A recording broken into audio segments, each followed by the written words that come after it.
Train में सफर करते वक्त मेरा सामना रहस्यमय खौफनाक भूतिया शक्तियों से हुआ था। उस दिन के बाद मैं कभी ट्रेन में बैठने की हिम्मत नहीं कर पाया हूँ। ट्रेन का सायरन बजने पर ही मेरे दिल की धड़कनें बढ़ जाती है।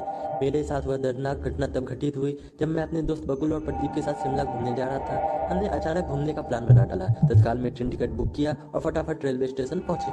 ट्रेन निकलने का समय हो चला था। बकुल और प्रदीप ट्रेन में चढ़ गए थे और मैं नाश्ता पैक करवाने के चक्कर में लेट हो रहा था। मुझे जोरों की बाथरूम लगी थी, तो मैं उधर रेलवे स्टेशन के पास कोने में खड़े खड़े पेशाब करने लगा। अचानक मुझे किसी अनजान शक्ति ने जोर का थापड़ मारा। मेरे कान में तो जैसे सीटी बज गई थी। मेरे नाश्ता का पैकेट हवा में उछल गया और बिखर गया।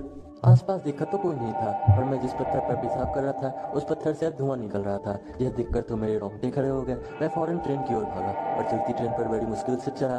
बकुल और प्रदीप मुझे देखते ही गाली देने लगे। अब मैं उन दोनों को कैसे बताऊं कि मैं किस मुसीबत का तमाचा खाकर आ रहा हूँ। ट्रेन ने रफ्तार पकड़ ली और हम तीनों दोस्त भी मस्ती में मस्त हो गए। बकुल और प्रदीप से मैंने तमाचा खाने की और पत्थर से धुआं निकलने की बात बताई, पर वो दोनों तो मुझ पर हंसने लगे। रात हो गई थी। हमने ट्रेन में ही खाना ऑर्डर किया और कुछ ही देर में हम तीनों बात करते करते सो गए। बकुल और प्रदीप की ऊपर वाले बर्थ में सीट थी और मैं नीचे खिड़की के पास सोया था। तकरीबन रात 3 बजे इसी वीराने जगह पर ट्रेन रुकी। मेरी आंख खुली तो मैंने खिड़की में झांका तो देखा कि बाहर झाड़ियों के पास बकुल खड़ा है और उसे किसी विकराल ड्रामने इंसान ने गले से पकड़ रखा है। मेरे तो होश उड़ गए। मैं फौरन प्रदीप को जगाने के लिए उठा तो देखा कि प्रदीप भी अपनी सीट से गायब था। फिर मैंने खिड़की में झांका तो देखा कि बकुल के पास ही प्रदीप भी जमीन पर गिरा हुआ है और किसी डरावनी औरत ने उसके छाती पर पैर रखा हुआ है।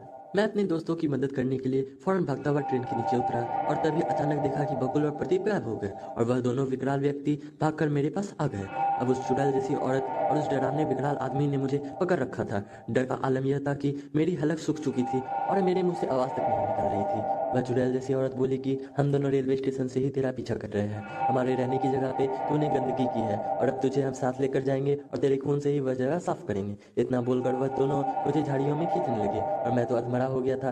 फिर भी मैं भागने की थोड़ी मोटी कोशिश कर रहा था। मेरे मुंह से आवाज तो निकल नहीं रही थी जो मैं किसी को मदद के लिए बुलाता। तभी अचानक ट्रेन का सायरन बजा और वो दोनों रहस्यमय भूतिया लोग मेरा हाथ झटक कर भागे। मैं बावलों की तरह ट्रेन की ओर भागा और ट्रेन में घुस गया। फिर ट्रेन भी चलने लगी। मैं चुपचाप अपने सीट पर जाकर सो गया। मेरी धड़कन काफी तेज हो गई थी, फिर भी मैंने डरते डरते खिड़की में झांक ही लिया। तभी देखा तो वह विकराल आदमी और चुड़ैल की जोड़ी सामने झाड़ियों में ट्रेन के साथ साथ दौड़ रहे हैं और उन दोनों के मुंह मेरी तरफ ही है। मैं तो खौफ से आतंकित था। मैं दहाड़े मारकर रोने लगा और चीखने लगा। हमारे डिब्बे के सारे मुसाफिर जग गए और तभी देखा तो बकुल और प्रदीप दोनों कमीने दोस्त अपनी सीट पर से नीचे उतरे। वह बोले कि वह तो उठे ही नहीं और अपनी सीट पर ही सोए, जबकि मैंने उन दोनों को ट्रेन में न पाकर उन दोनों को बचाने के लिए ट्रेन से नीचे उतरने का जोखिम लिया था। सबने मुझे शांत कराया और मेरे दोनों दोस्त पूरी रात जागते हुए मेरे पास ही बैठे रहे। हम तीनों दोस्त शिमला घूमे, पर ट्रेन के दर्दनाक हादसे से मैं पागल हुआ जा रहा था। घर वापसी हमने बस से की। घर आने के बाद भी वह भूतिया जोड़ी मुझे डराती रही। एक दिन मैंने पिताजी से मदद मांगी तो पिताजी फौरन मुझे उस जगह ले गए जहां मैंने पेशाब किया था। उन्होंने पानी की बाल्टी और झाड़ू मंगवाकर वह जगह खुद पानी से साफ कर दी और वहां हाथ जोड़कर बोले कि मेरे बेटे ने अनजाने में जो गलती की है उसके लिए मैं आपसे माफी मांगता हूँ और आप लोगों की मुक्ति के लिए ईश्वर से प्रार्थना करता हूँ।